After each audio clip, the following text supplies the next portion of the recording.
আসসালামু আলাইকুম ওরহমতুল্লাহি ওবারকাতুহ। সম্মানিত প্রিয় হাজিরিন, আজকে আমরা এই ভিডিওতে আলোচনা করব স্বপ্নের কিছু গুরুত্বপূর্ণ ব্যাখ্যা নিয়ে। সাথে আছে আমি মুফতি জুবায়ের বিন ইমাম।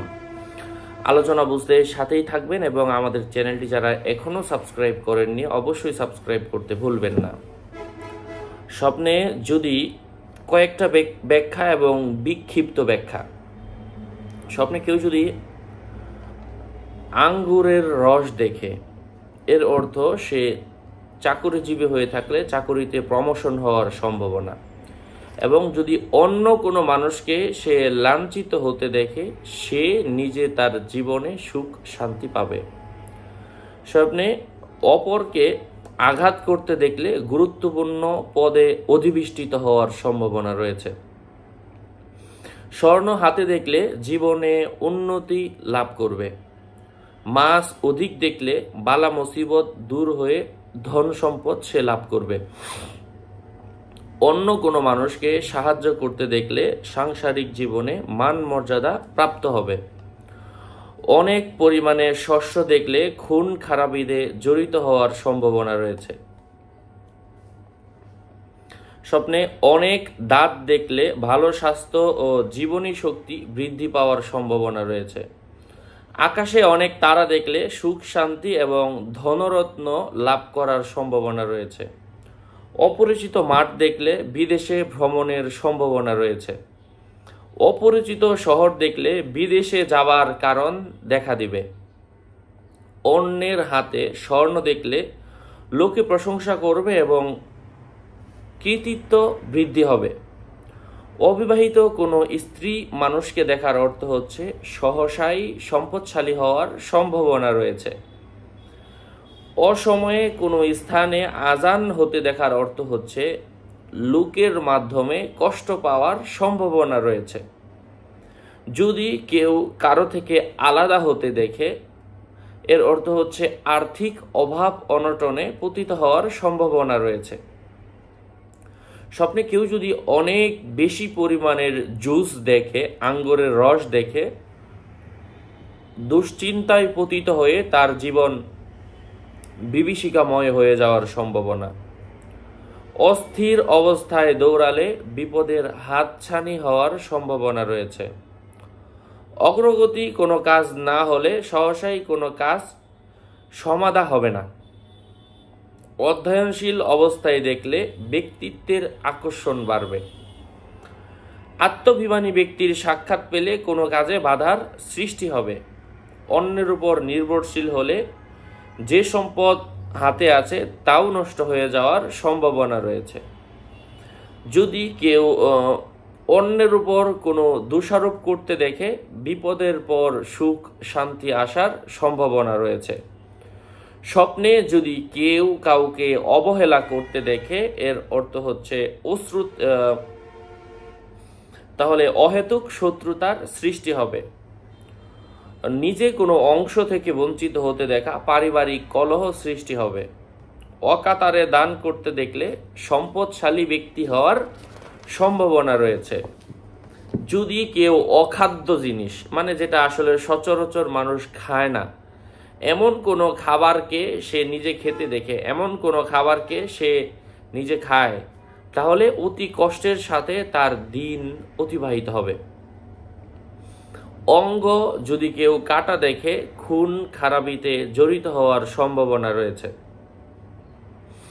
ওসিয়তনামা পাঠ করতে দেখলে পারিবারিক ঐক্য প্রতিষ্ঠিত হবে।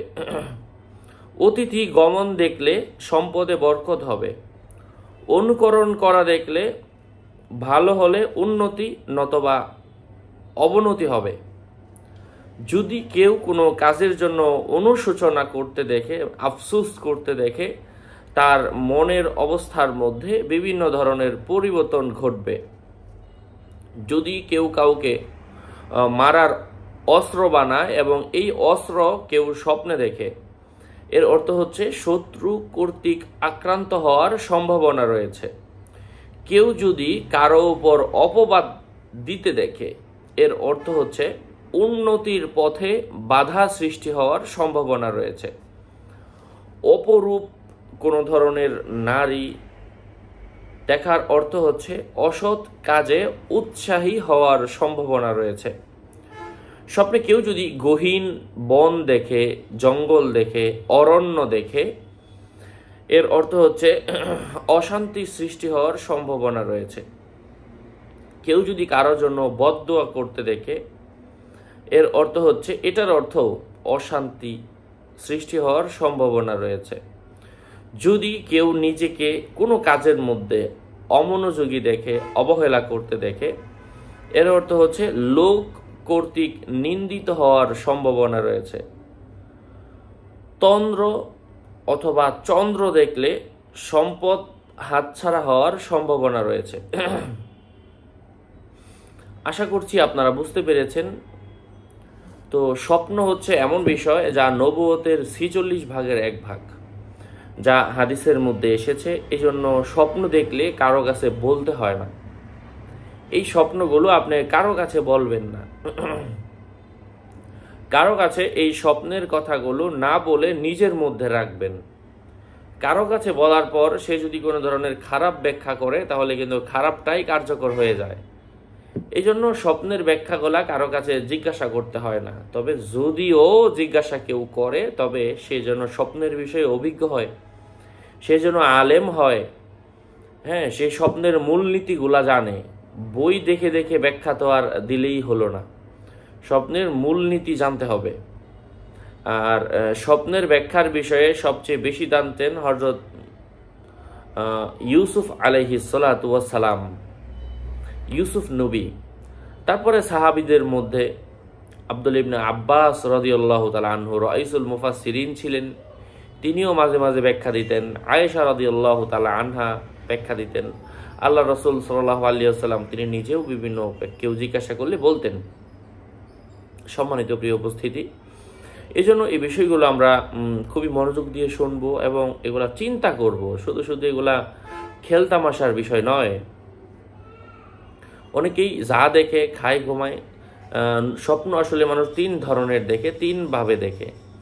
যা কল্পনা করে তাই দেখে, আরেকটা হচ্ছে শয়তানের পক্ষ থেকে, আরেকটা হচ্ছে আল্লাহ তাআলার পক্ষ থেকে। তো যা চিন্তা করে তাই দেখে, এর তো আর ব্যাখ্যা হয় না। এটা তো আপনি আগে কি কল্পনা করেছিলেন, আপনি কি দেখলেন, এটা তো আপনি নিজেই বুঝবেন। এগুলো আর কাউকে জিজ্ঞাসা করা দরকার নাই। খারাপ কিছু দেখলে আপনি বাম দিকে সামান্য থুতু ফেলেন এবং আউযু বিল্লাহি মিনাশ শাইতানির রাজিম বলেন। 3 বার অল্প অল্প করে থুতু ফেলবেন, এটা হাদিসের মধ্যে এসেছে। 4 নাম্বার হচ্ছে আল্লাহ পাক ওই স্বপ্নের মাধ্যমে আপনাকে ভালো মন্দের ইঙ্গিত দিবেন। এই জন্য স্বপ্ন শুধু হেলা খেলার বিষয় নয়, গুরুত্বপূর্ণ একটা মানুষের জীবনের অধ্যায়। এই বিষয়গুলো জানতে, আপডেট পেতে আমাদের সাথে থাকবেন। এই চ্যানেলের মধ্যে হাজারো ভিডিও দেওয়া হয় স্বপ্নের ব্যাখ্যা রিলেটেড, অনেকেই দেখে উপকৃত হচ্ছেন। আরও আপডেট পেতে সাথেই থাকবেন। অন্য কোনো মানুষ থাকলে শুধু শুধু কমেন্ট করা দরকার নাই। এই যে বললাম না যে ভালো মানুষ স্বপ্নের ব্যাখ্যা কাউকে জিজ্ঞাসা করে না, তারা নিজেরা আল্লাহর কাছে দোয়া করে যে আল্লাহ ভালো দেখলাম, খারাপ দেখলাম, এর ফলাফল তুমি দাও। যাই হোক, আপনারা শুনবেন আল্লাহর পক্ষ থেকে কী কী ইঙ্গিত, এগুলো আমার ভিডিওর মাধ্যমে আপনারা জানবেন। তখন নিজে রিয়েলাইজ করতে পারবেন আমি কিভাবে কি বলছি, কোনটার সাথে কি আছে। যাই হোক, আপনাদের মঙ্গল কামনা করছি। আমি আগেও বলেছি, আমার ভেরিফাইড চ্যানেলের ডিসক্রিপশন বক্সে ক্লিক করলে পেজ এবং আইডি আসবে। এর বাইরে অন্য কোনো পেজ নাই, আইডি নাই, ইমো নাই, হোয়াটসঅ্যাপ নাই। সাবধান, নাম ছবি থাকলেই আমি না। প্রত্যেক ভিডিওতে সাবধান করি, সতর্ক করি। আপনাদের মঙ্গল এবং দীর্ঘায়ু কামনা করে এখানেই শেষ করছি। আসসালামু আলাইকুম ওয়া রাহমাতুল্লাহি ওয়া বারাকাতুহু।